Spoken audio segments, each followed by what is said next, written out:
История называется «Дальвиния, принцесса дельфинов», 5 глава. Принцесса плыла к берегам Бразилии навстречу своей судьбе. А в это время во дворце король приказал обыскать все покои принцессы и искать что-нибудь необычное. Но слуги ничего не нашли. Король решил сам пойти в покои дочери и поискать хорошенько. Он искал везде, но ничего подозрительного не обнаружил. И тогда, задумавшись, он подошел к ее письменному столу. Его внимание привлекло что-то необычное. На нем был нацарапан какой-то рисунок. Он внимательно пригляделся, и его словно током пронзило. Там было изображение 2 дельфинов, обозначающих инь и янь. Этот знак означал его чувство к его возлюбленной. Этот рисунок он сам придумал и сделал по нему медальон у дворцового ювелира. Король подумал: откуда он здесь?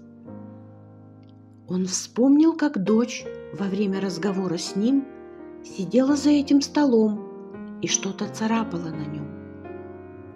Также он вспомнил, как она спрашивала об эликсире, что позволяет выйти на берег. Она ведь даже назвала те места, которые и ему были знакомы. «Неужели она хочет выйти на сушу?» — вновь подумал король.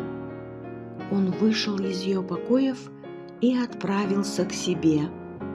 Из потайного места он достал флакон с эликсиром и отправился на поиски своей дочери. Своим подданным он объявил, что хочет встретиться со старым другом и что его не будет несколько дней. Король приплыл к красному коралловому рифу, нашел красный камень, нажал на него, и дверь открылась. Он поплыл прямо во дворец черепахи. Король застал ее сидящую в кресле качалки и поздоровался. «Приветствую тебя, тетушка черепаха! Давно мы с тобой не виделись». «Здравствуй, здравствуй!» — проговорила она, продолжая качаться в кресле. «Должно быть, случилось что-то, раз ты снова меня навестил?» — спросила она его. «Да, случилось», — сказал он с грустью. «Моя дочь сбежала со своей свадьбы и исчезла из дворца. Вместо себя нарядила свою подругу невестой и выдала ее за богома, а сама сбежала в ее одежде. Хвала водам океана, король акульего клана не стал устраивать скандал и оставил все как есть. Но я никогда не прощу свою дочь за такое унижение. Я знаю, что она могла быть у тебя. Одна она до такого не додумалась бы. Вот только найду ее. Да, она была у меня. И дорогу в мой дворец она нашла сама, так же, как и ты когда-то в молодости. Кому суждено ко мне попасть, тот обязательно сюда попадет. Но мне она рассказала, что ты собираешься ее выдать замуж против ее воли. Она не хотела выходить за богома. В ее сердце уже живет другой. Ты вспомни себя в молодости.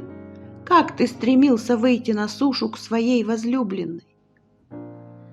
В этом мире все повторяется до тех пор, пока не произойдет то, что должно произойти.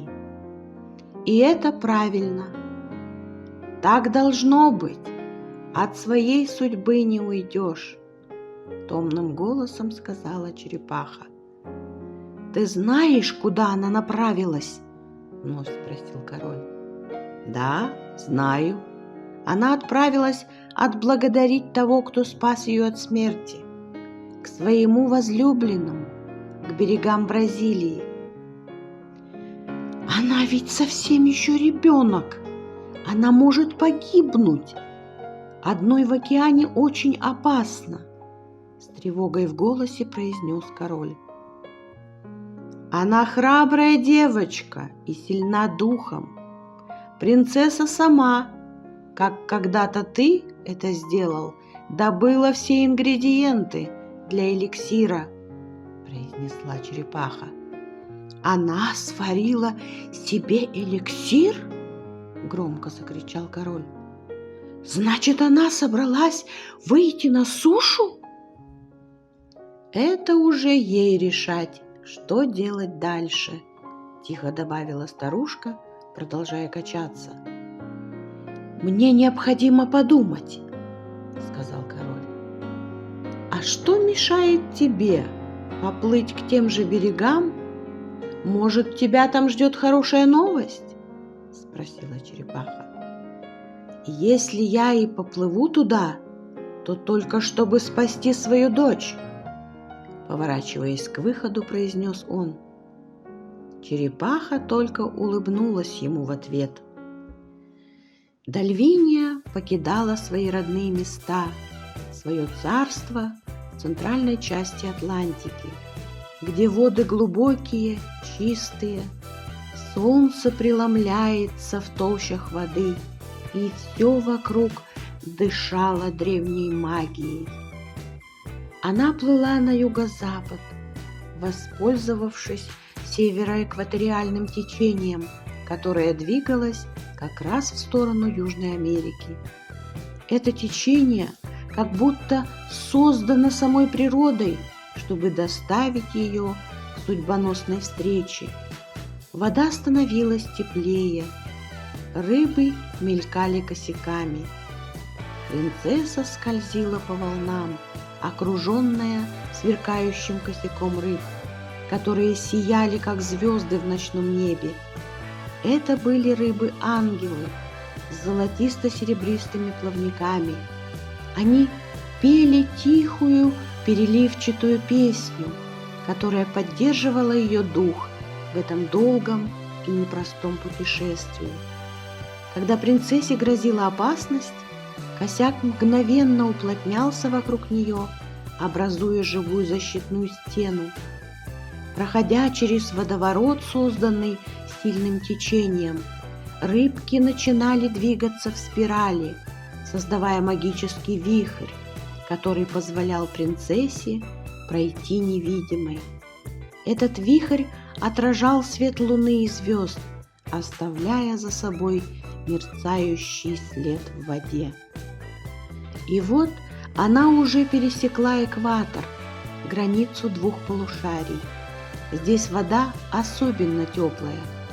Течение замедлилось, чтобы дать ей передышку. Ночью звезды светили иначе, ярче, словно подсвечивая ей путь. Она увидела в небе Южный Крест, знак, что она близка к новой земле. Принцесса продолжала плыть дальше.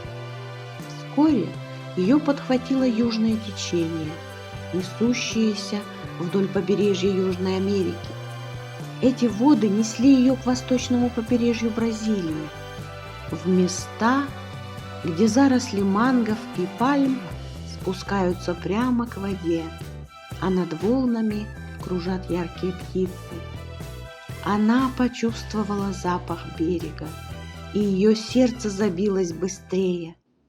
Косяк рыб расступился, открывая ей путь к месту, где ее спас капитан рыболовного судна. Это место заставило ее сильно разволноваться. Ее поприветствовали крабы.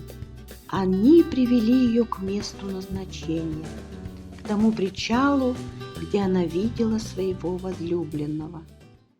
Найдя укромное место, принцесса осторожно поднялась из воды, держа в плавнике прозрачный флакон с эликсиром, и сделала небольшой глоток. В мгновение ее блестящие плавники превратились в человеческие руки и стройные ноги, а ее тело в гладкий, изящный девичий стан. Ее бирюзовое платье высохло и развивалось по воздуху от легкого дуновения ветерка. Ее первые шаги были неуверенными, но глаза горели, сердце билось от предвкушения встречи с любимым. С каждым последующим шагом она чувствовала уверенность. Потратив немного времени на берегу, она уже могла ходить уверенной и твердой походкой. Пройдя немного дальше по берегу, она встретила рыбака, который чинил сети. Она своими жестами привлекла его внимание. Рыбак увидел девушку в старинной одежде. Она была необычайной красоты. Принцесса продолжала махать руками, и рыбак понял, что она глухонемая и говорит на языке жестов.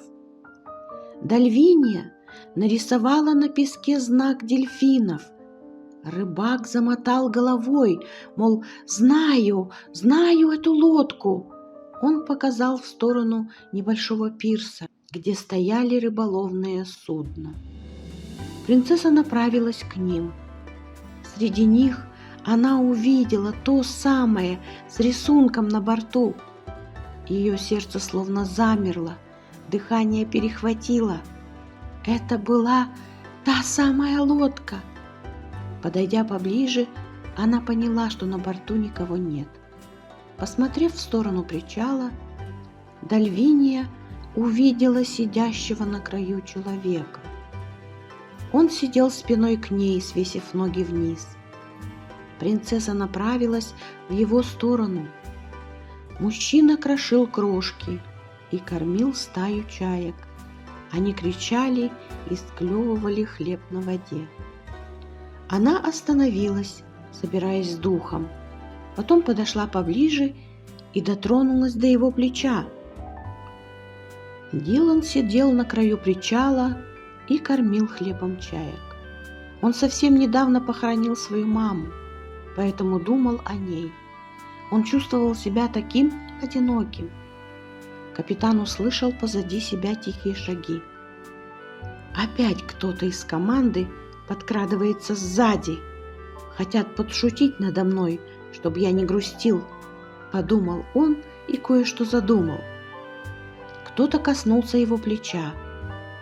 Дилан молниеносно схватил шутника за руку и сбросил в воду. Когда этот кто-то летел в воду, Дилан понял, что это не из его команды. Это была девушка. Ее платье развивалось на ветру, пока она летела в воду. Продолжение следует.